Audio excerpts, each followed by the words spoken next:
Hi guys, James at RampantLionReviews again for you today with another review. For this one we are going to continue on with my Japanese sake reviews, or Nihonshu as it's known in Japanese. And for this one we're going to do sake review number 14 if memory serves me correctly. So this one will be the fourth prefecture that we visited on our recent trip to Kyushu. So we'll continue on with this little Kyushu mini-series. And apparently this is the only sake brewery that you'll find in Miyazaki prefecture. So for this one we're going to go to Sentoku Shuzo and have a look at one of the sakes in their Takachibo Shinraku range. This particular sake is called the Mai, and it's a 15% alcohol one, and they're terming it a Junmai Seishu Ginjo. So that tells you a few different things. When it's Junmai, that means that it's pure rice, there's no distilled alcohol added to it, otherwise it would be a Honjozo. Seishu tells you that it's filtered, it's clear, otherwise it would be a Nigori, and the Ginjo part tells you that the rice is milled down to 60% of its original grain size actually, otherwise if it was down to 50 it would be a Dai Ginjo. So it should be a really interesting one. When I bought this I didn't realise that it was the only sake that you'd find in Miyazaki prefecture, so I didn't realise quite at the time that I was quite lucky to be able to come across this. In fact, the whole of the Kyushu region in fact is better known for its shochu production, which is more of a spirit distilled from one of the byproducts of sake brewing. And when you buy this one, incidentally, it'll also come in a little bit of a bag like this, but I didn't want that in the video because you know, it did get a little bit destroyed when we were travelling back up to Osaka. But really looking forward to trying this one. I wanted to get one of the sakes from each of the different prefectures, and as always I hope you guys enjoy my take on this one. So anyway, as is usual with my reviews then, I'll tell you a little bit about the brewery. If you want to get straight to the tasting, just fast forward. All the usual links are in the description below. That's the brewery website, the link to my other reviews that hopefully I can do from Sentoku Shuzo. Very first time I'm trying one of their sakes. There's all the usual social media. If you want to see more reviews, do please consider subscribing to the channel. The whole channel of course has a geography based tagging system, so you can go into the homepage and search for beer, whiskey, sake, whatever it is, based on country, city, state, county, prefecture, whatever it is you're interested in, and do check out the playlists of sakes that are there. Hopefully I can make ones in the future for the different prefectures, but at the moment this will just appear in one single playlist. And as always, please do get in touch and let me know some other sakes and beers and whiskies and stuff like that you guys would like to see me review. It's always great to hear from you guys that are watching the videos, and the support that you show the channel is hugely appreciated. So anyway, on to my brewery notes then, to tell you a little bit about the sake brewery itself then. So this brewery can be found in Nobeoka city, which is in the northeastern part of Miyazaki prefecture, and the company was founded back in 1903, and apparently it is Miyazaki's only sake brewery, as this area, as I mentioned to you before, is more famous for its shochu production. This company though can trace its roots back to the Hatsuomi Shuzo company, which was formed back in 1889, and in the 1950s the company produced soy sauce,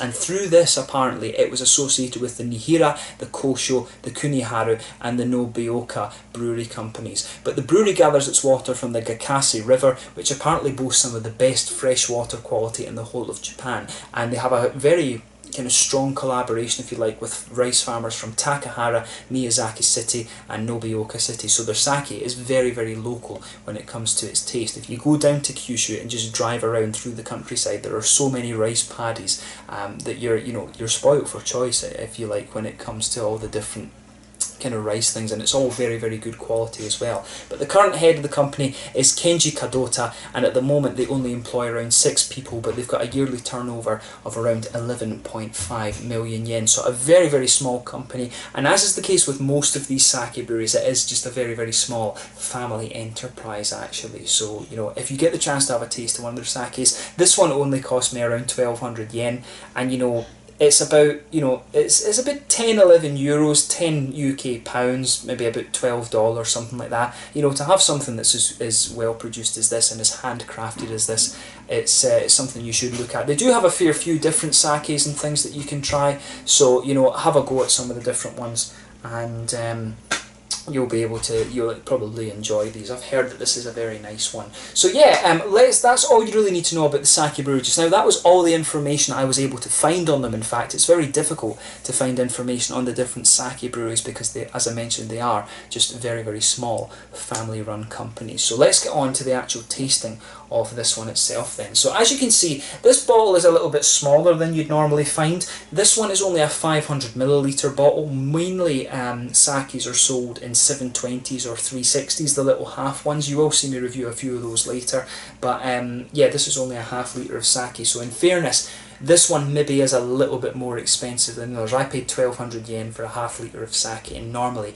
you'd pay that for 720, so yeah, just bear that in mind when you buy this one. But to get a sake from Miyazaki Prefecture, you know, you are going to pay a little bit more because it's lesser known down there. But yeah, really nicely presented, quite unique actually with this sort of sanded down bottle. This has obviously gone through a sanding machine before it's come out. Plain bottle cap on this one, although it does have this kind of snazzy paper label on it. But without further ado, let's get it out and we'll get on with the tasting. It shows you down here, this one is a 100% pure rice sake, which as I mentioned is Junmai. So let's get it out and we'll get on with the tasting then.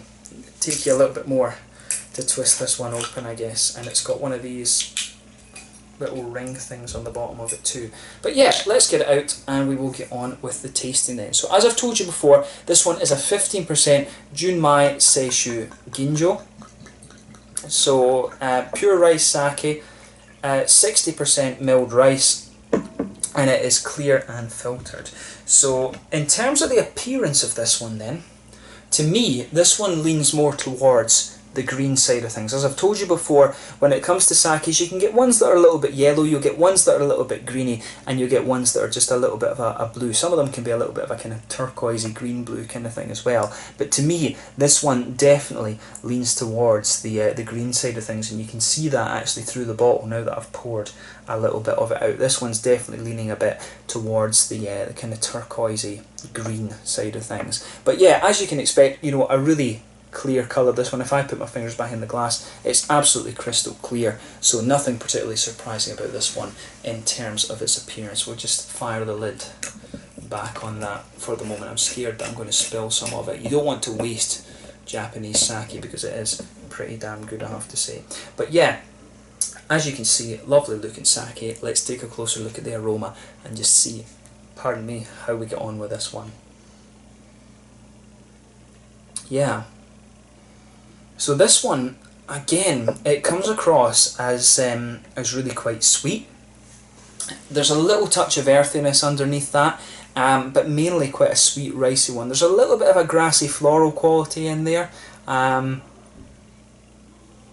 if you take it in really briefly, it's got a little bit of a floral aromaticity to it, but mainly it's quite grassy. There's a little bit of a citrusy sharpness in there. It has a little bit of that lemony, grassy sort of thing, which is kind of interesting.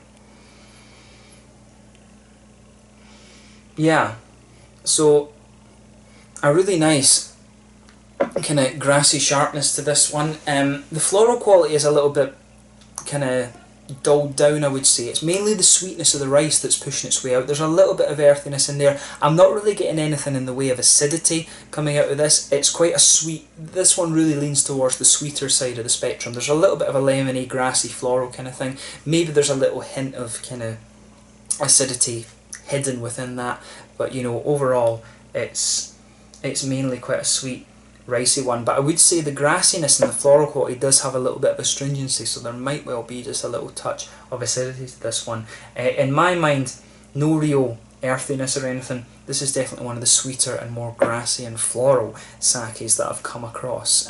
So yeah, just take a little bit of time and enjoy the aroma of it. As I always say, you know, half of the experience when it comes to trying whiskies and sakes and beer and stuff like that is the aroma. So just take a little bit of time to enjoy that before you actually have a taste of it.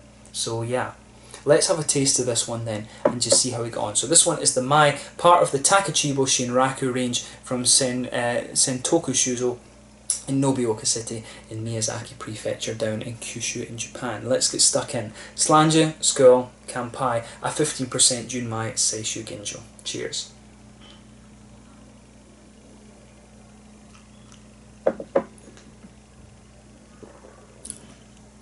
Ooh. Right. This is an interesting one.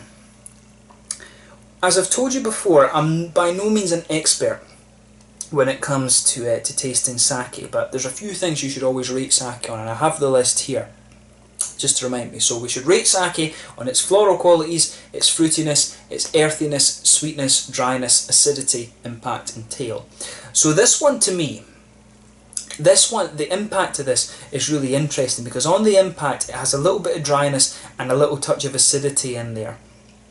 And the acidity and the dryness and the floral qualities really linger on the edge of the palate there. This one actually does have a really good little bit of bite to it, in my opinion. It's got, out of the other ones I've reviewed from Kyushu, this one I think has the most bite to it, if I'm remembering correctly.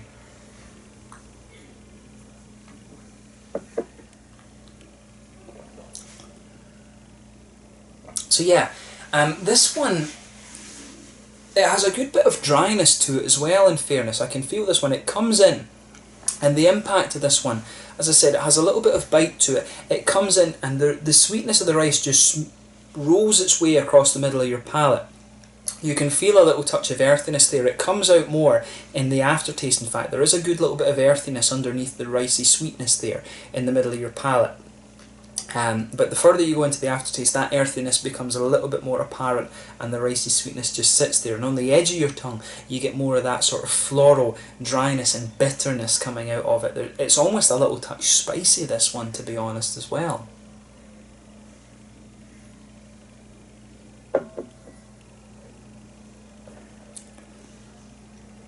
But at the same time, the more that you drink of it, the sweeter it's going to become. This is a really interesting one. To me, this is one of the slightly more spicy, drier and floral sakes that I've come across. And like I say, by no means am I an expert, but to me this one just strikes me in that way. I might be talking a load of rubbish when I'm doing these, but it's just something that I like to do as an enthusiast. This is definitely one of the kind of drier and slightly spicier floral sakes that I've come across.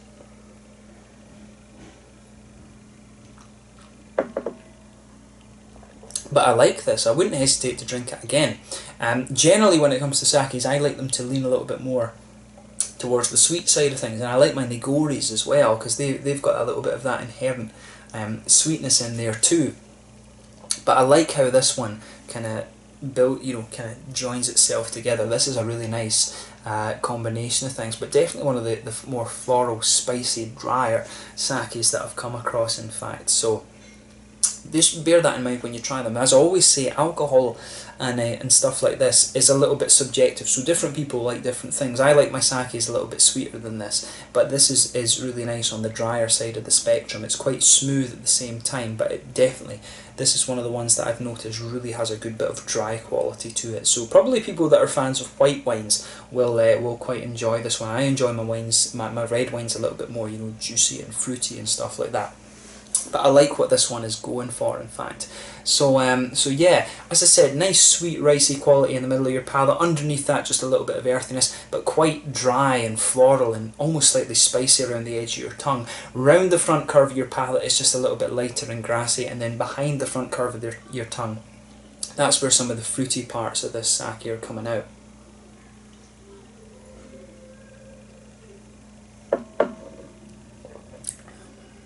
Yeah. So for me, there's a little touch of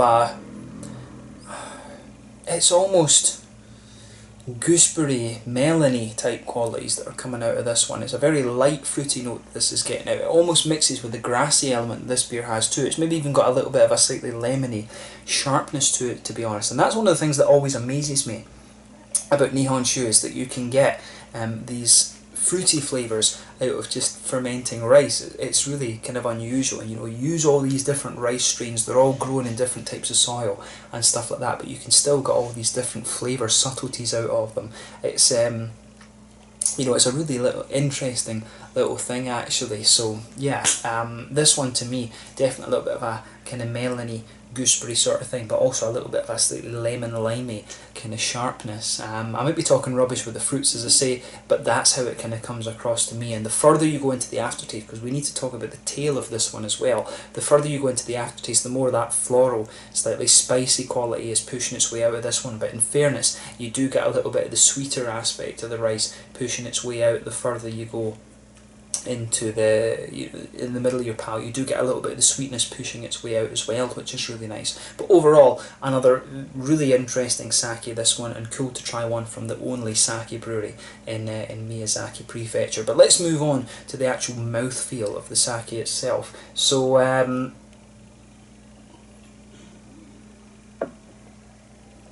This one I would say, it's not the oiliest of sakes that I've come across.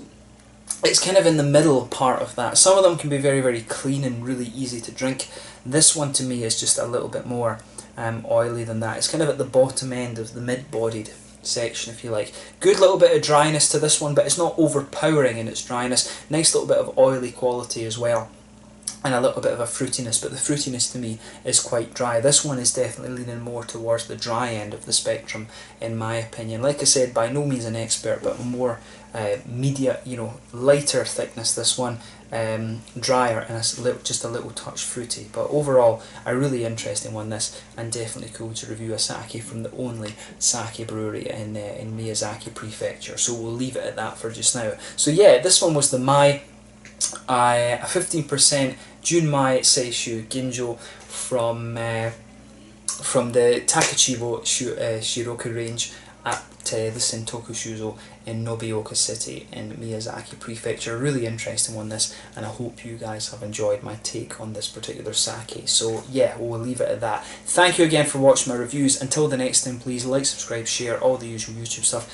Let me know your own thoughts on this one in the comment section below. Let me know what your favourite sakes are from the Sentoku brewery as well, and hopefully I can return to these guys in the fairly near future as well. But thank you again for watching. Check out my social media, and I will catch you guys very soon. This is the Mai 15% Junmai Seishu Ginjo from the Takachibo Shinraku range. I'm having to check the names of these on my brewery notes over here, from Sentoku Shuzo in Nobeoka City in the northeastern part of Miyazaki Prefecture in Kyushu in Japan. Until the next time, it's Slanja just now, and I'll catch you guys later. Slanja, Skål, Kampai.